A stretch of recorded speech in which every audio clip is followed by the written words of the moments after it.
All right, this is a quick update video. Yesterday when I was cleaning the neighborhood, I found a pair of headphones and they're Bluetooth. They had the Sunbeam batteries in them. There's no name on them, so these are probably from Five Below store. Most of the stuff in the neighborhood that you find on the ground is usually something from the dollar store. And when I clean the neighborhood, I'll put it off to the side. We have these transformers in the neighborhood, and I'll put stuff that I find on the transformer. And if nobody comes and gets it for 2 days, the next time I clean, I throw it out. And of course, old Bugsy, I found old Bugsy here. Some kid threw him out of a car, didn't want him, didn't do anything, no microprocessor, just old-fashioned this. When I was a kid, I'd go crazy for something like this, but that's me. All right, so I have two things coming today. The second software-defined radio is coming today, and the airflow desoldering station. I got that on Amazon. It was very close to the same price as on eBay, and I know the return policy of Amazon is a little bit better, so I bought it from Amazon. The second software-defined radio I ordered from a guy in New Jersey. And first, it had a tracking number from China, and then mysteriously, it's coming today. So I don't know whether he uses it. I don't know. I'm clueless. But seeing that, I do remember once before I ordered from him and got what I wanted. But yeah, it's another warm day today, and I'll probably finish cleaning the neighborhood up. It was really bad, and someone mentioned, they would leave it the way it is. I clean the neighborhood. My one friend says the tide floats all boats. Okay, in other words, if I clean the neighborhood, it basically helps everybody out, whether they know it or not. It keeps the value of the houses up. But there's some really bad houses here. We have people they're drug addicts.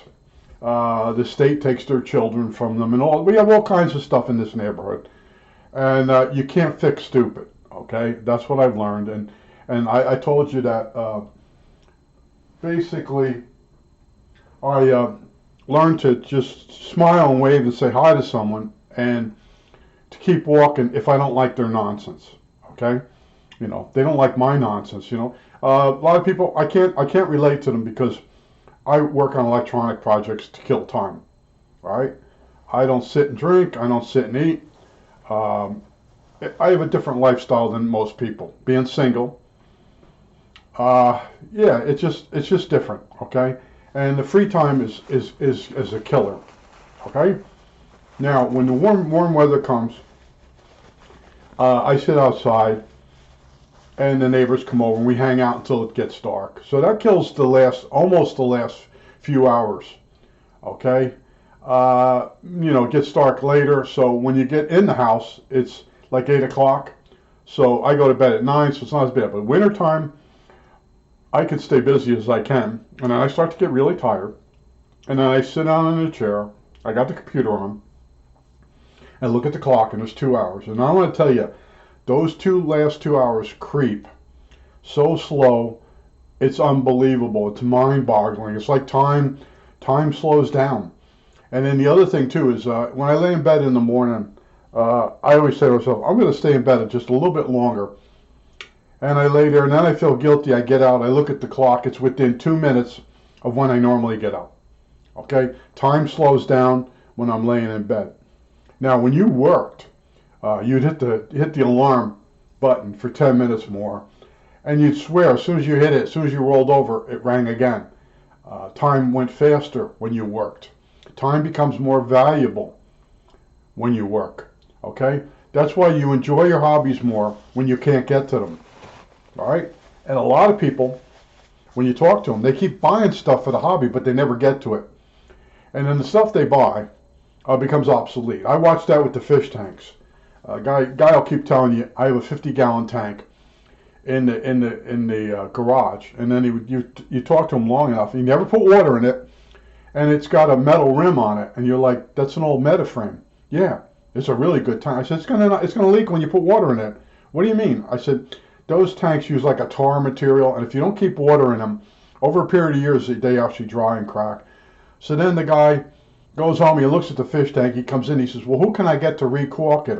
I said, you're not going to set it up anyway. Throw it out.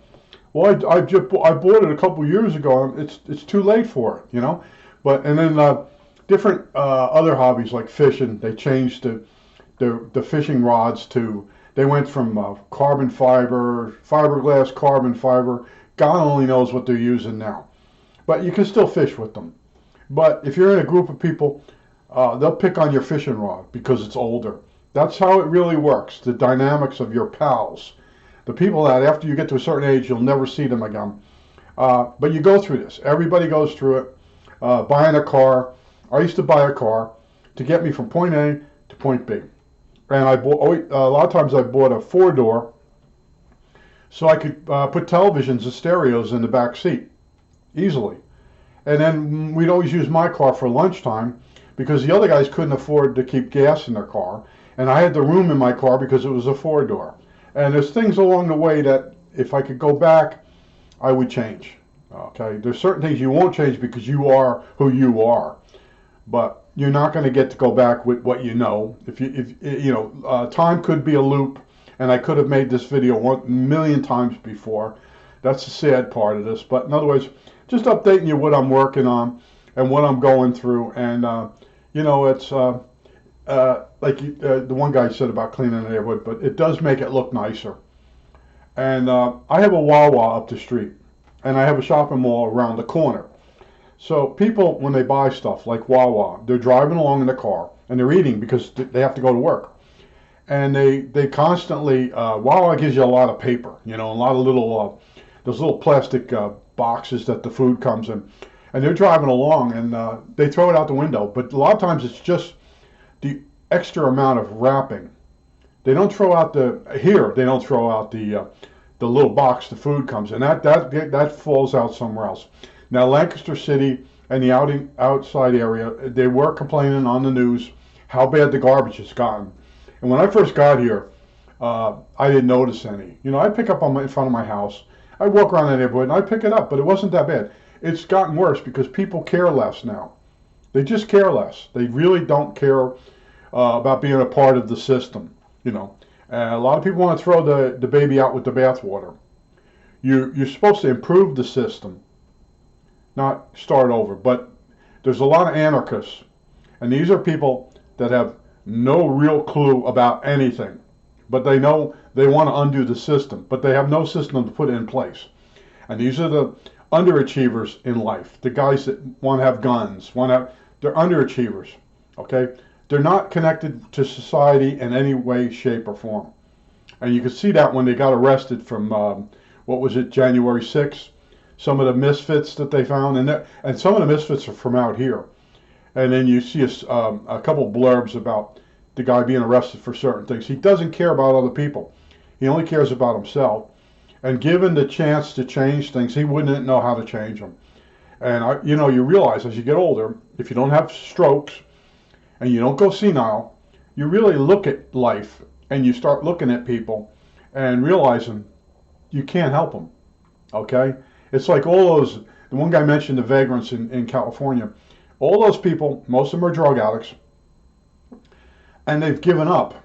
And a few of them, as they get older, will want to get back into society because they're tired of the way they're living. But most of them will finish up on the streets. Now, here, I took one of the videos down, but I actually went through a place where homeless people live back in the bushes. It's a piece of town property between the one shopping mall and Walmart.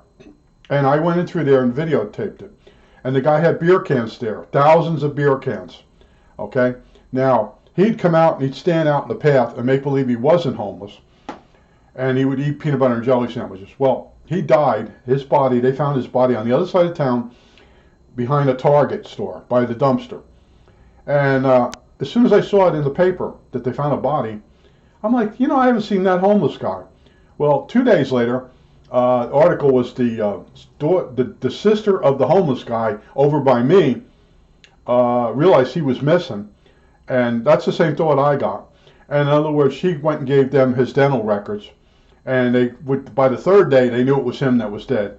And I knew the guy. I would just say hi to him when I went through there. And there were other people During the summer, tents appear in our park, and the town has a rule: if they don't make a mess, they leave them alone. But if their tent is up and the lawn has to be mowed, they tell them. And some of these homeless guys will say, "I'm not moving my tent," so that the town calls the police and they confiscate the tent. And the guy from the town, I know them all. They say, "Look, take your tent down, and we'll mow 'em. You can put it back up." No, no. See, they have their own rules, you know. So what happens? The police come. They confiscate his tent. They might take him in for a while, book him. I don't know what they do with these guys. But besides being homeless, they don't want to work with anybody. You got to see the filth between Walmart and the one shopping mall where they congregate. And there's a dumpster right nearby. You could walk over with the dumpster and just throw it in. And there's people that bring their household garbage in bags and dump it. And there's a whole pile of them. And it's amazing. There's a dumpster like 20 feet away from where they're dumping. But that's how these people are. They've given up on themselves. They've given up on society, and you can't fix it. You can't fix stupid. I think that's it. All right, that's it.